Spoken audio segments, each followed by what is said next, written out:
Oke, saya cari cara yang bijak. Pidato Ibu Mega kemarin itu dramatis. Nilainya A. Pidato Adian hari ini nilainya A+.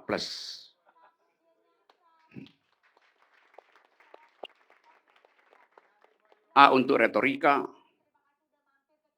plus untuk sugesti. Dia kasih sugesti supaya 2024 itu harus diterima sebagai siklus normal dalam politik. Itu adalah Bang, kehendak. maaf Bang, tafsir lagi Bang. Kenapa Abang tidak tanya langsung sama aku?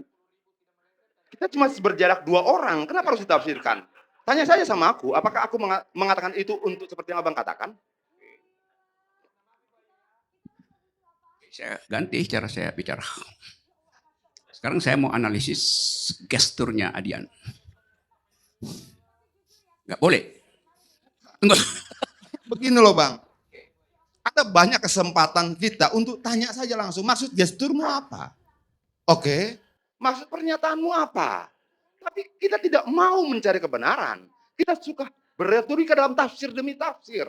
Lalu kemudian rakyat mendengar di sana dan menjadi panas. Sementara kita keluar dari sini bersalaman. Tidak sehat dong. Tidak sehat. Tanya, maksud gesturmu apa, Adian? Pernyataanmu apakah 2024 itu mau kau jadikan sebagai sebuah siklus yang harus diterima? Tidak. Saya ingin menyampaikan itu kesepakatan kita 2024. Bukan keinginan Adian. Lalu kemudian kenapa kita sederhanakan seolah-olah itu Adian inginkan. Saya izin ke toilet ya. Lalu Boleh rakyat nggak? Saya izin bagaimana? ke toilet 1 menit. Boleh. Supaya dia lebih lancar bicara. Boleh? Enggak. Oke, kalau begitu saya lanjutkan. Kenapa tidak diizinkan? Soal kebetulan ini tidak demokratis. Enggak demokratis. Tidak demokratis. Oh ya.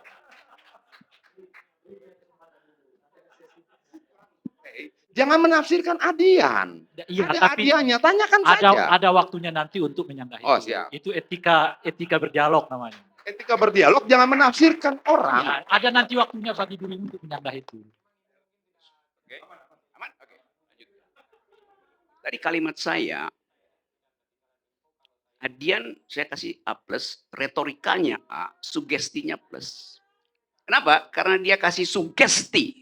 Ingat kata saya itu, sugesti bahwa 2024 itu adalah normalitas dari siklus kepresidenan. Gimana saya kasih tafsir? Emang itu sugestinya begitu kan? Karena dia mengatakan, mari kita tuntun ini sampai 2024. Itu yang disebut sugesti itu. Sampai di situ dulu. Kalau mau protes silahkan sebelum saya lanjut. Ketika dikasih kesempatan dilarang yang ini, jadi bingung saya. Enggak terus. Ada kesempatan? Rocky, lanjut Bang Rocky. Nggak ada kesempatan. Dia kasih kesempatan sama saya. Kenapa keberatan yang lain? Bang Karni, biar lanjut. Adian biarkan aja dulu. Lanjut. Abang, Terakhir nanti. aku tetap tenang Bang. Oke, represivitas terhadapku cukup banyak di masa lalu. Dan kita menjalani dengan ketenangan. Apalagi cuma ini. Lanjut Bang. Jadi nggak ada sanggahan. Lanjutkan terus. Yes, nice guys. Tragedi Yunani itu. Panggung tragedi Yunani biasanya dibagi 2. Zin dan obsin. Di depan dan di belakang. Sin artinya layar. Dan di belakang layar. Bahasa Inggrisnya obsin. Dari kata obsin, di belakang layar. Tapi dari kata itu juga timbul kata obscenity. Apa artinya obscenity, Pak Profesor? Oke. Supaya saya dapat klarifikasi tentang peristiwa. Obscenity artinya kemaksiatan. Di belakang panggung orang bisik-bisik kemaksiatan. Itu ditutupi agar supaya publik tidak tahu yang disebut sebagai keburukan, pengkhianatan, kerakusan, segala macam. Yang dilihat hanya yang di depan panggung. Itu teknik di dalam Greek tragedy. Peristiwa PDIP jadi problem publik karena yang obscenity itu justru yang terlihat. Dan itu yang diulas orang itu, bukan soal karakter. Tetapi kita mau bedakan dulu bahwa akhirnya orang tahu bahwa oh itu sebetulnya problem kemaksiatan politik di dalam semua peristiwa politik. PDIP diseret dalam tafsir itu oleh pengamat, bahkan pengamat asing yang hanya mendengar berita itu. Jadi keadaan ini membuat orang memperoleh pintu masuk untuk membaca masa depan politik Indonesia. Orang dapat grammar baru, kemurkaan. Orang dapat grammar baru, feodalisme. Orang dapat grammar baru, di atas raja ada ratu. Itu semua yang kita sebut obscenity kalau kita belajar tentang dramaturgi Yunani. Dan itu yang memang ada di dalam semua panggung politik di dunia. Yang selalu berakhir secara tragedi. Karena ada pengkhianatan itu. Saya nggak ada soal dengan PDIP itu. Saya nonton aja lihat itu. Tetapi di belakang Greek tragedy itu, atau sebut aja PDIP tragedy, ada problem lebih mendasar dari sekedar Ibu Mega itu. Ibu Mega itu sin. Opsinya adalah olah-olah orang terhadap Ibu Mega. Yang sudah diterangkan oleh Adian. Tetapi ada panggung lain, yaitu di bawah panggung itu soalnya. Yaitu berebut tiket untuk pergi pada pertandingan politik 2004. Berebut tiket. Kenapa harus berebut tiket? Karena dipasang barrier to entry untuk nonton drama. Yang kita sebut presidential threshold. Kedunguannya di situ. Kalau nggak ada presidential threshold, nggak akan ada tragedi-tragedi itu. Nggak ada permainan pengkhianatan, obscene, yang disindir oleh Ibu Mega dengan cara yang sangat bijaksana dan tajam itu. Ngerampoklah punya orang. Bahwa ini koalisi-koalisi, apaan koalisi itu? Ini sistem presidensial. Yang memang harus diteruskan logikanya. Kerjasama boleh, koalisi jangan. Suruh aja Google, koalisi dalam bahasa Indonesia artinya kerjasama. Sama aja. Tapi kita mau terangkan ini bukan untuk mengolok-olok tragedi yang udah the damage has been done. Udah terjadi kerusakan itu. Orang udah tonton keadaan tadi malam itu. Sekarang saya bilang tadi, ada scene di depan, ada opsi di belakang. Ada di bawah panggung. Orang berebut remah-remah di bawah panggung. Sisa dari 20% itu yang diperebutkan oleh yang namanya koalisi. PDIP aman tiketnya. Yang lain ini berebut remah-remah di atas meja politik. Itu intinya. Nah, itu dikaburkan aja, dibikin ngambang supaya orang tafsirkan siapa anak kolam. Bahkan ada mbahnya di kolam itu kan. Jadi silakan bikin tafsir. Kalau ditafsirkan anak kolam adalah orang yang sekarang berada dalam koalisi Jokowi yang kemudian resah karena kolamnya akan kemasukan penghuni baru. Terima kasih tafsirannya, Najwa. Betul tidak? Betul tidak? Bang Rocky, betul tidak tafsiran itu? Ya mungkin betulnya sampai 9:30 nanti yang betul tuh. Anda mulai ikut politisi, gaya ngomongnya tidak straight to the point. Saya ngikuti Padahal gini. saya Rocky Gerung harus berani tanpa Betul, tedeng-aling-aling. saya mau berani kalau yang saya saksikan itu adalah pertemuan dua leader. Tapi sebetulnya dia bukan leader dua-duanya, dua-duanya dealer gitu. Masa saya percaya dealer? Kalau leader oke, kita terang-terang. Ini dealer itu selalu tertutup transaksinya kan. Karena mau ambil fee. Orang mau curiga ada pertemuan, ada deal di balik pertemuan itu, leader di balik jadi dealer di balik jadi leader, segala nggak penting. Apa kita tidak mampu membatasi orang untuk berpikir dan mereka-reka menduga-duga segala macam. Bagi saya tidak bijak kalau kemudian saya melarang orang untuk menduga-duga, melarang orang untuk bercuriga segala macam. Boleh-boleh aja dan nggak mengganggu apa-apa. Itu tidak mengganggu posisi Jokowi, tidak mengganggu perolehan suaranya, tidak mengganggu hasil MK. Terus apa yang harus dibicarakan? Sampai saat ini mau dibilang dealer, leader segala macam. Jokowi pemimpin Republik Indonesia, presiden, clear.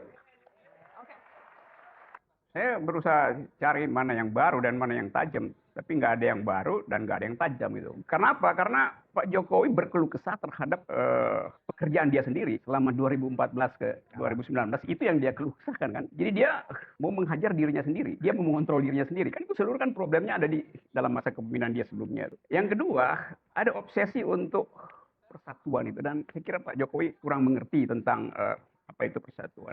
Demokrasi itu bukan memaksakan persatuan. Demokrasi itu kayak kalau kita dandan itu pesta tulisan dress code. Ya itu bukan demokrasi. Demokrasi itu cross dressing justru.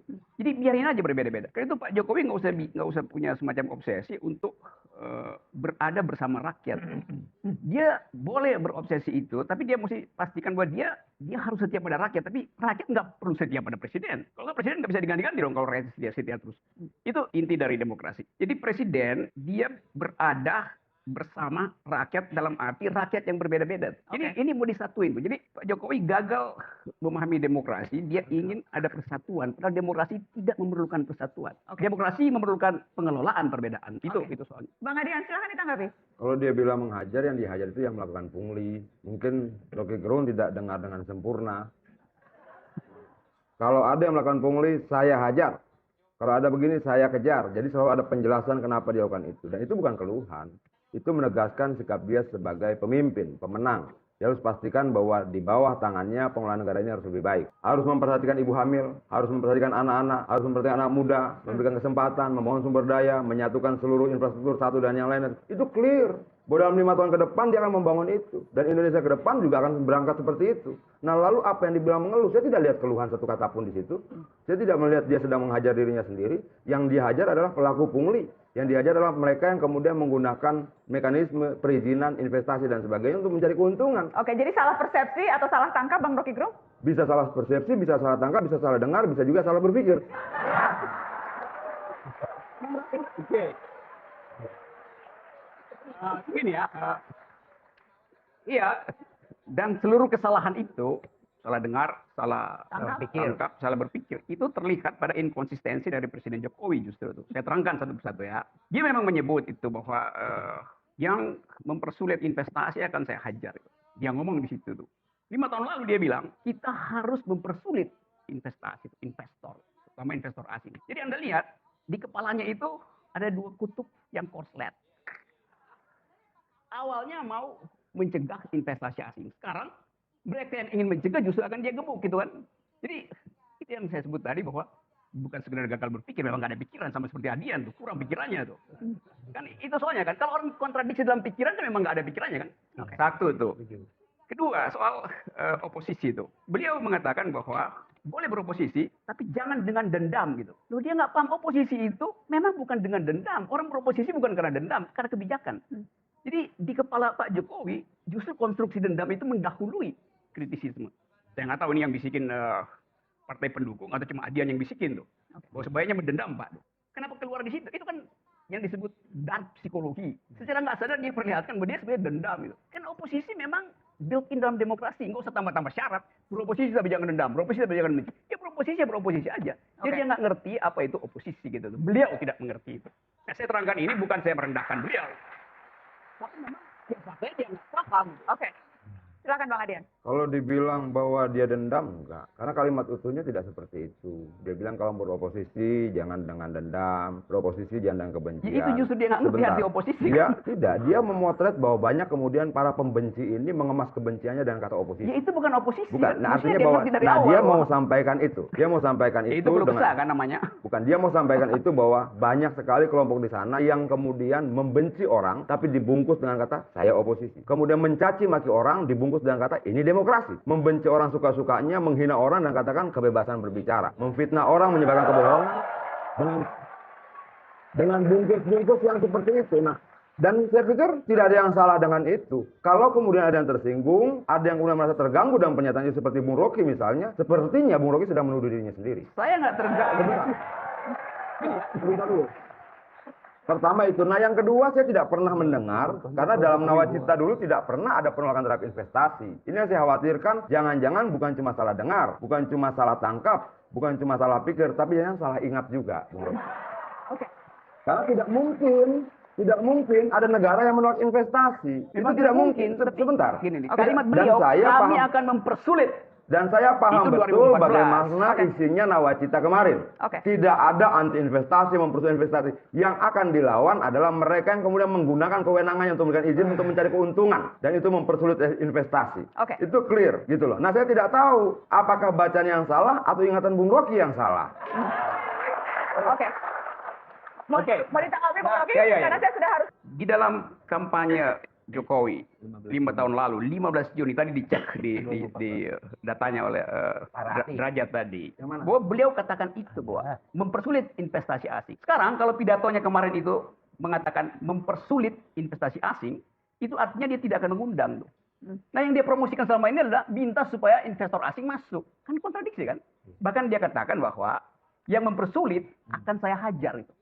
Tidak, sebentar dulu. Dia katakan mempersulit investasi asing. Oke. Baca lengkap dulu Oke. beritanya, biar Terus? kita jelas tujuannya seperti apa. Oke. Nah kemarin dia tidak mengatakan asingnya. Dia cuma mengatakan investasi jangan dipersulit. Ini dua hal yang berbeda. Jadi asing tidak dipersulit? Bukan, ini dua hal yang berbeda. Sebentar loh. Ini dua hal yang berbeda. Bahwa investasi bisa dari dalam dan bisa dari luar. Dan saya pikir, coba kita baca berita 2014 itu. Jadi dengan yang lengkap tidak seperti dipersulit apa. yang dari luar apa yang dari dalam? Oke. Yang jelas bahwa dia tidak pernah menolak investasi asing sekalipun. Dia tidak menolak loh. 2014 menolak apa tidak? Mempersulit tidak bisa ditafsirkan menolak. Oh, jadi mempersulit bukan menolak itu. Memangnya menolak itu pasti mempersulit? Nah, di situ kesulitan pikiran saudara. Bukan, itu dah lebih aneh.